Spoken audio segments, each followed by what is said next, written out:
Blue shrimp tank is coming to a bitter end, unfortunately. As you can probably see, there are only males left, and there's about 6 of them. Wah, wah. This one right here, arguably a female, but age has most likely gotten to it at this point, and I don't think we're going to see another molt out of this one. And if they don't molt, they don't breed. That's just how neocaridine will work. The end of an era, you could call it. It's okay though. All's well, it ends well, I guess.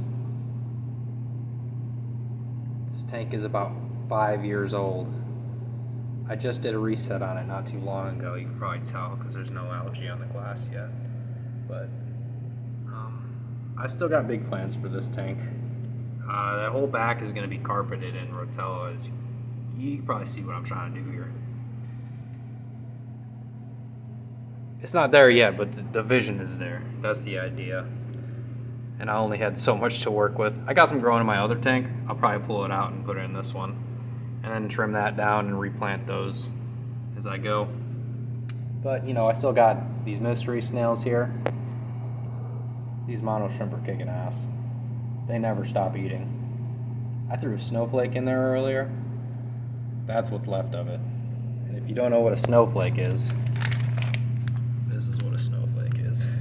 And it goes in there and it basically expands and becomes all these tiny little flakes. That's why they call it a snowflake. But the Amano shrimp have just absolutely demolished it, destroyed it, obliterated it. Barely exists anymore. But I threw some extra in there just to make sure that everybody ate, because you know there's not a lot of algae to go around in this tank right now, so I got to make sure it really gets fed.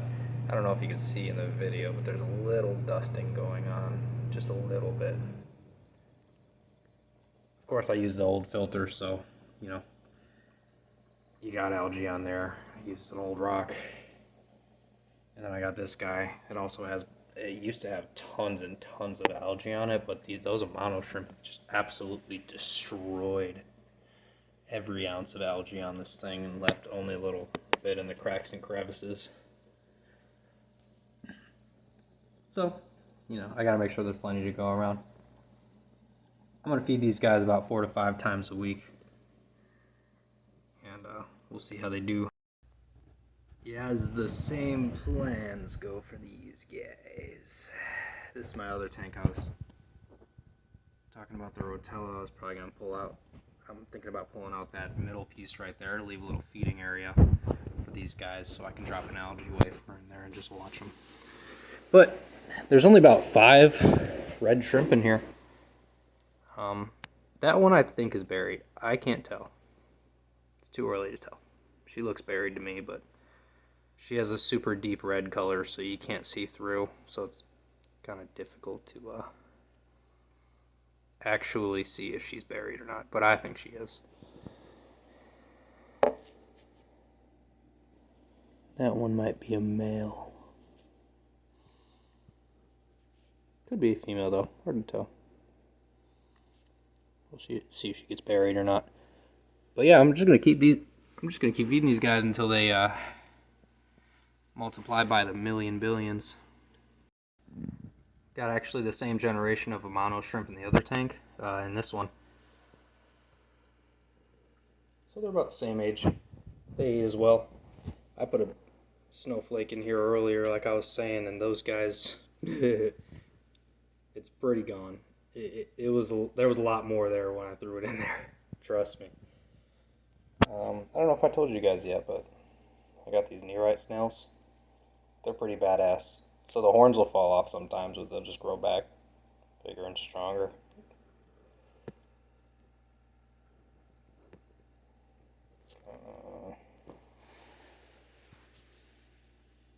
There he is. So, big plans with both tanks. This one could use a trim too. The vision for this one, I'm thinking, is that carpet already got going of pearlweed in the back. The rotella in the front. That's hornwort. That's hornwort. And it grows like an inch to 2 inches a day. It's absolutely insane. It's probably the fastest growing plant I've ever seen. I don't remember what that's called. But I think it looks cool. And shrimp really benefit from that because it keeps the water really clean. And I also don't remember what these guys are called either.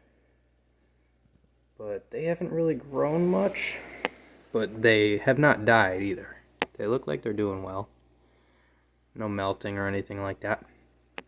Yeah, these guys kick ass. This whole tank kicks ass, actually.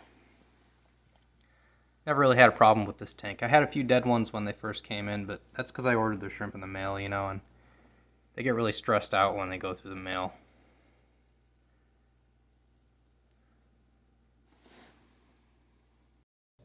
And if you're still watching,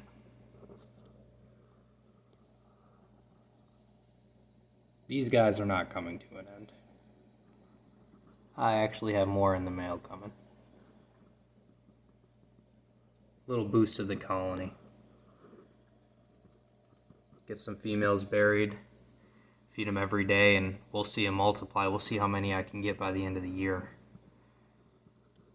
It will be great. The end of the year, maybe, I don't know, 3 to 4 months into the next year. We'll give it some time.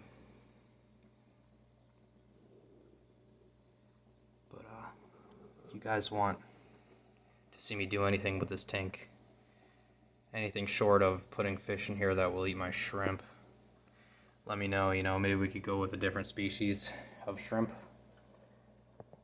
I already got Amanos in there. They kick ass. A little territorial over food, though. They don't hurt any other shrimp. They just kind of nudge them away. It's pretty funny to watch. Maybe I'll get a video of it. Maybe it'll happen right now.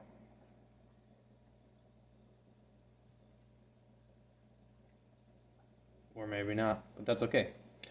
Doesn't need to happen. Regardless,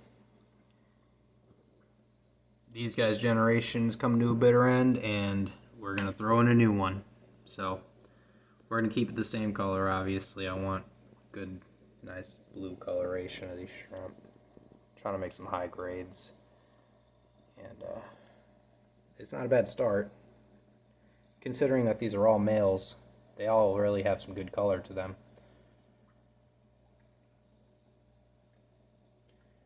So we'll see what the babies look like when I get the females in. But with that, hope you guys have a good one.